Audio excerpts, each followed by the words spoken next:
Allô et bienvenue à ma chaîne Histoire mystérieuse.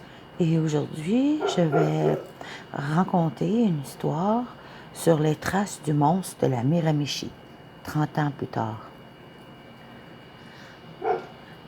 30 ans après la cavale meurtrière d'Allen Légère dans la région de la Miramichi au Nouveau-Brunswick, des gens sont toujours marqués par la terreur qu'a semé le fugitif. Alain Légère, lors d'une arrestation en 87 avant sa cavale meurtrière. Sa photo aussi. Prononcer le nom d'Alain Légère au Nouveau-Brunswick fait à coup sûr surgir la peur et les terribles souvenirs de sa cavale meurtrière de 1989.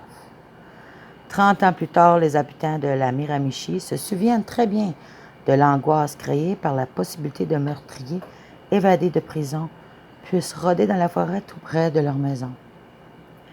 Le signalement du fugitif était nombreux.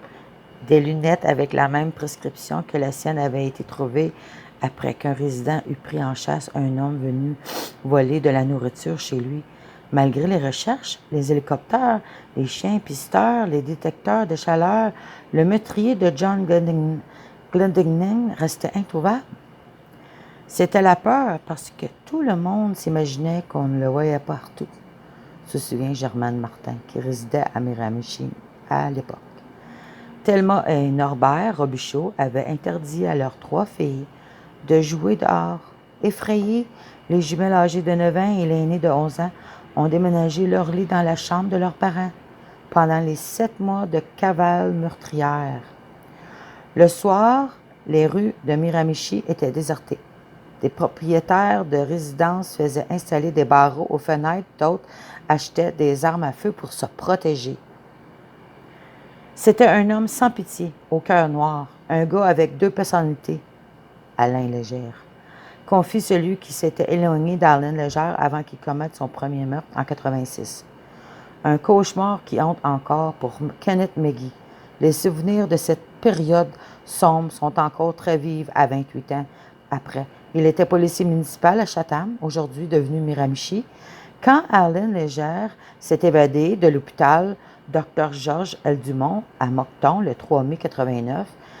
Ce n'est pas 30 ans, c'est hier. Ce sont des mémoires vivantes qui n'ont jamais échappé, dit Kenneth McGee.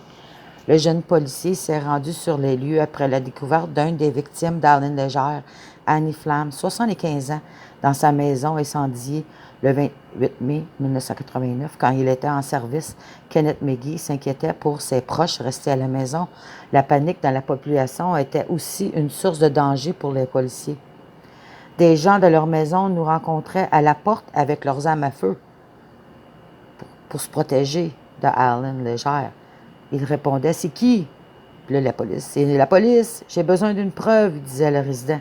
Les policiers avaient pris l'habitude de frapper aux portes et de reculer les mains en l'air pour se rassurer les résidents qui dirigeaient vers eux avec leurs armes à feu.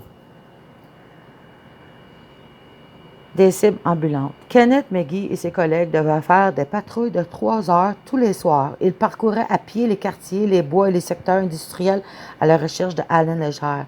Quand ils vérifiaient la cour arrière des maisons, ils pouvaient se trouver dans la mire de citoyens armés. Ils n'avaient pas de gilet pare-balles. Pour éviter qu'un policier se fasse abattre par un citoyen nerveux, le chef de police avait ordonné à ses agents de porter des vestes voyantes par-dessus leur uniforme. Le problème avec ça, c'est que nous autres, on était des walking targets, des cibles de Kenneth McGee, des cibles pour un meurtrier en cavale qui avait promis de se venger après sa première condamnation pour meurtre. Double meurtre et nuit de terreur dans le brouillard. Donna Donaghy et sa sœur Linda Donaghy ont été tués sauvagement par Alain Légère. Le 13 octobre 1989, on découvre l'horreur du double meurtre des sœurs Donna et Linda Donaghy, âgées de 45 et 41 ans, dans leur maison incendiée. Les 2 femmes ont été agressées sexuellement et battues si sauvagement qu'elles sont méconnaissables. La panique monte d'un cran dans la région de la Miramichi. Le 29 octobre, des coups de feu sont tirés vers des policiers après le vol d'armes à feu dans un camion au motel Morada. Des policiers poursuivent le suspect le long d'une voie ferrée. Kenneth McGee et son partenaire de la GRC sont envoyés à l'autre bout de la voie ferrée pour tenter de l'appréhender, Alain Légère. Dans la voiture, ils entendent à la radio des policiers qui se disent la cible de coups de feu. Quand ils sortent, l'agent de la GRC dit « Ah, Kenneth McGee », de laisser les phares allumés par mesure de protection contre le tireur. Les deux policiers armés se postent dans la forêt, dos à dos. Ils sont enveloppés par un épais brouillard et passent le reste de la nuit dans l'obscurité sans bouger. C'était juste nous autres, puis n'importe quel son qu'on écoutait dans le bois, il disait. On ne savait pas si ça se dirigeait vers nous. On était dos à dos jusqu'à ce que le soleil se lève. 6 heures du matin, rencontre Kenneth McGee, le policier, visiblement ébranlé en se remémorant cette nuit où il a eu peur de plus revoir sa femme et son fils nouveau-né. Après cette nuit terrifiante, un superviseur reproche au policier McGee d'avoir laissé tes phares de ta voiture allumés par peur. Il ajoute que si un autre meurtre survient, ce serait de ta faute. Quelques semaines après ça, le père Smith était tué.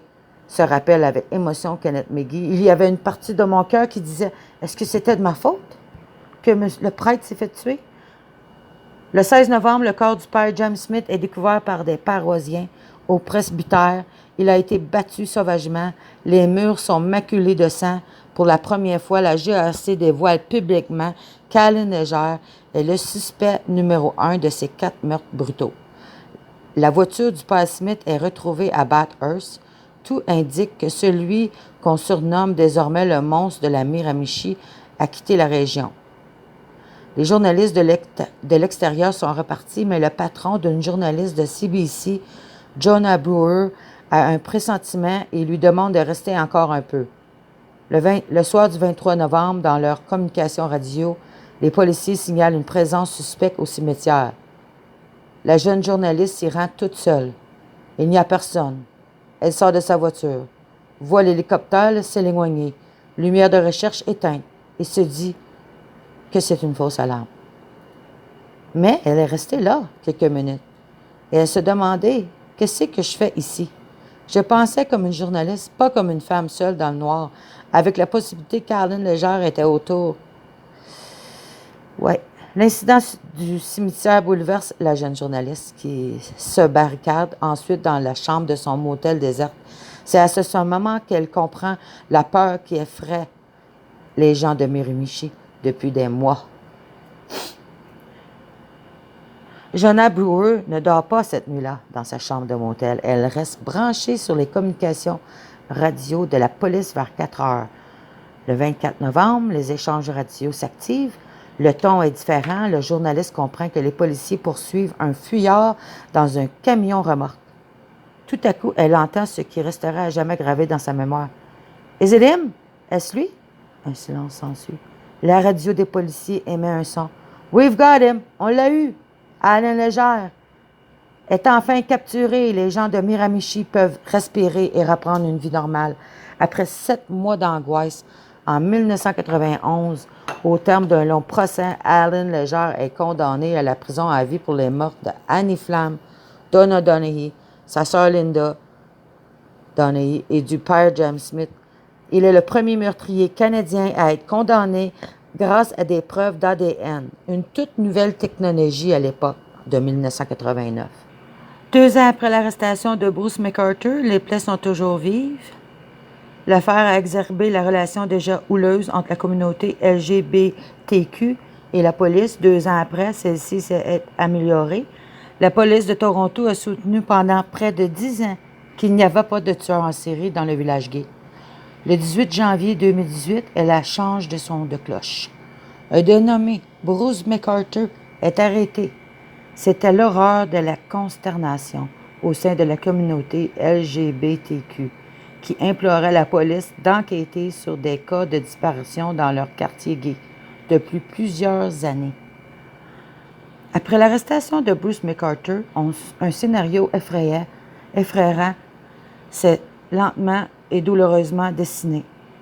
De semaine à semaine, de plus en plus de restes humains sont délicatement extirpés du sol. Certains étaient enfouis depuis 2011.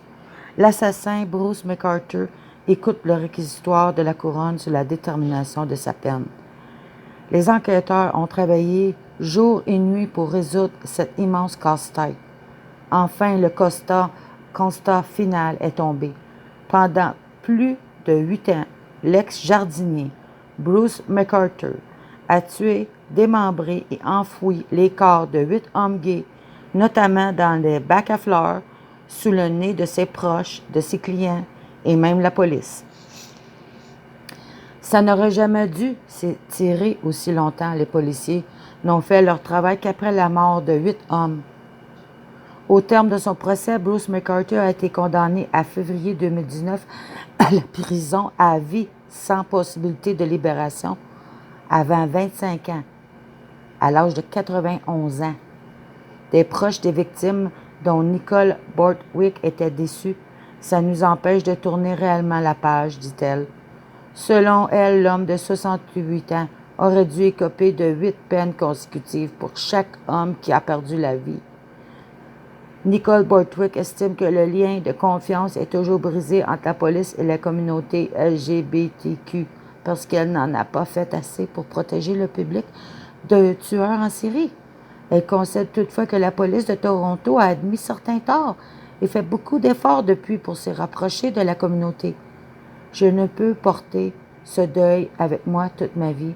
Je dois tenter d'avancer car il reste tellement de luttes pour la communauté LGBTQ, dit-elle. Un sentiment de sécurité brisé. Pour le pasteur de l'église communautaire métropolitaine, Jeff Rock, qui est gay, la plaie est encore vive. Ça a vraiment détruit le sentiment de sécurité que nous procurait le village gay. L'arrestation de Bruce McArthur n'a fait que confirmer ce qu'on savait déjà depuis longtemps. Les 8 vies qui ont été perdues, c'était pour la plupart déjà connus dans la communauté. Avec le recul, l'homme de foi voit toutefois les tueurs d'espoir, des lueurs d'espoir. La tragédie a forcé le public à entretenir une conversation franche sur l'homophobie et le racisme. La plupart des victimes de Bruce McArthur étaient originaires du Moyen-Orient et d'Asie du Sud. Certains n'étaient pas ouvertement gays, souligne-t-il. Ça a permis d'exposer l'homophobie qui règne dans certaines communautés, mais aussi le racisme en général. De nombreux acteurs ont en effet dénoncé le racisme tant au niveau de la police qu'au sein même de la communauté.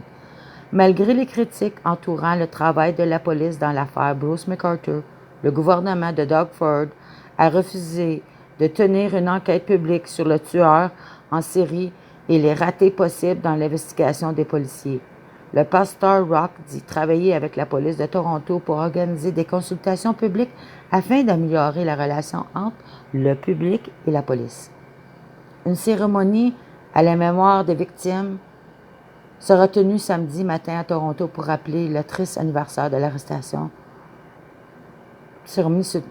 Matin à Toronto pour rappeler le triste anniversaire de l'arrestation de Bruce McArthur, le propriétaire de la maison du quartier Leaside où les 8 victimes ont été retrouvées. Karen Fraser a organisé ce rassemblement pour ne pas oublier et pour que tous ceux qui ont été touchés par la tragédie puissent souligner ce jour ensemble. Ça ne sera jamais fini. C'est une de ces choses qui marquent les gens, a-t-elle déclaré. Ils veulent un endroit où mettre leurs sentiments lorsqu'ils se remémorent. Et nous ne voulons pas non plus que les familles pensent que tout le monde a juste oublié ce qui s'est passé. Il doit y avoir un moment pour de telles tragédies, explique-t-elle. Des musiciens ont bravé la neige pour commémorer l'arrestation du tueur en série Bruce McArthur devant la maison où ses victimes ont été retrouvées. Une vingtaine de personnes ont participé à cette cérémonie au cours de laquelle les noms des 8 victimes ont été lus.